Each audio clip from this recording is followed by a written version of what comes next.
We just saw this race in Virginia where Eric Cantor, the second-ranking Republican in the House, was defeated by a candidate who basically ran against immigrants. And his argument was this: there are Americans out of work, so why should we allow immigrants into our country to take those jobs?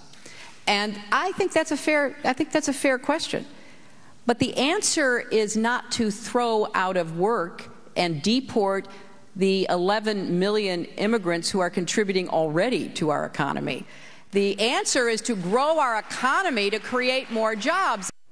Now, in the wake of Eric Cantor's historic loss in Virginia, Democrats, including possible 2016 presidential candidate Hillary Clinton, are coming out in defense of immigration reform. Hillary's comments come as both sides of the aisle question the future of the reform movement without the support of Eric Cantor in the House.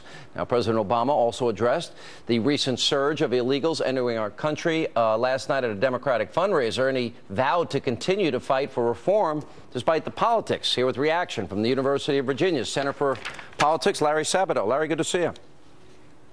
Thank you, Sean.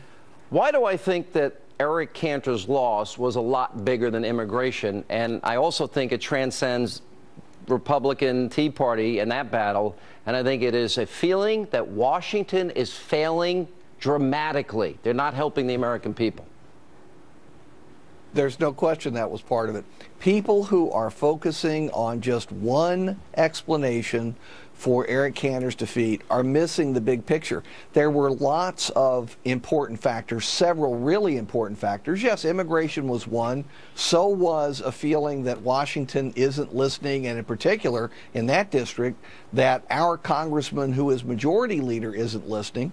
And I also have to say, because I have evidence of it, some Democrats, I can't put a number on it, Sean, but some Democrats did go into the primary and vote, which in Virginia is perfectly legal because all of us are classified as independents. We have no party registration. So do you think this was a Democrat dirty trick then? Do you think that was just a factor, or do you think it was maybe the factor? No, I think that was one factor. I think everything I've mentioned was part of this repudiation. I mean, an 11-point defeat for a House Majority Leader when no House Majority Leader's ever been defeated in a party primary before. Obviously, it has to be bigger than just one particular factor. So naturally, everyone's going to focus in on the piece of this that helps them. Yeah. Hillary Clinton said what she said. President Obama said what he said about immigration because Democrats are getting more than 7 in 10 Hispanic votes. They're getting more than 7 in 10 Asian American votes. And the immigration issue is being used to help them do that. Now, Republicans are going to focus on other pieces of this puzzle. The anti-Washington point of view, which reinforces the support that they have among many of their constituencies. Is this a possible indicator of things to happen in November? You know, it's a party primary. Is this the canary in the coal mine, Larry? That's what I'm asking.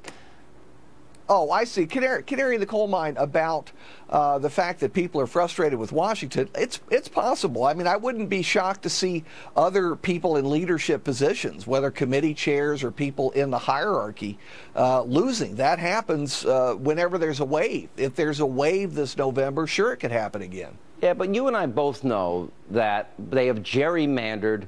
You know, Democrats have protected their seats, Republicans have protected their seats, and so the odds of people getting defeated are pretty minimal, really.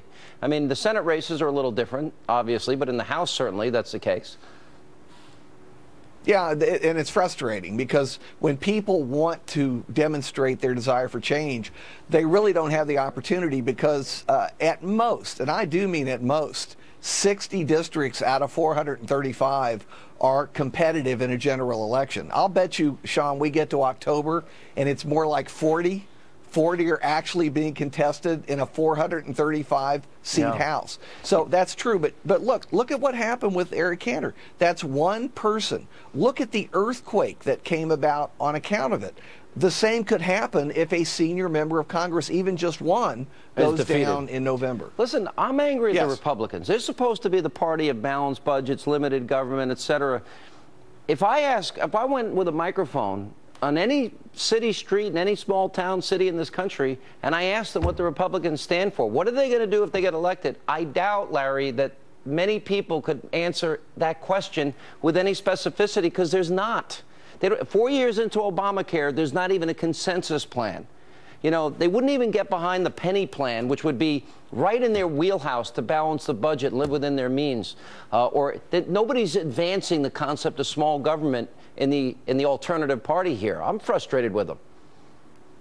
Sean, I can give you a direct answer on that because I've had the opportunity to talk to some of the senior leadership in both parties. But the Republicans say very bluntly, we are going to take as few controversial positions as possible prior to November. We want to win the midterm election, and then we're going to let a presidential nominee define the party.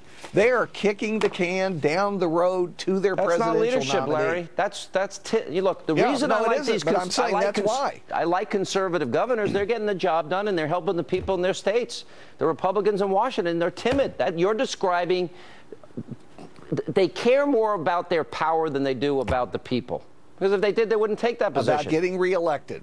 That's right. About getting reelected. Sean, that's sad. You know, the difference I've always found between governors and members of Congress is that governors have guts and are willing to act, whereas congressmen really do specialize in talking. I mean, that's what they do really well.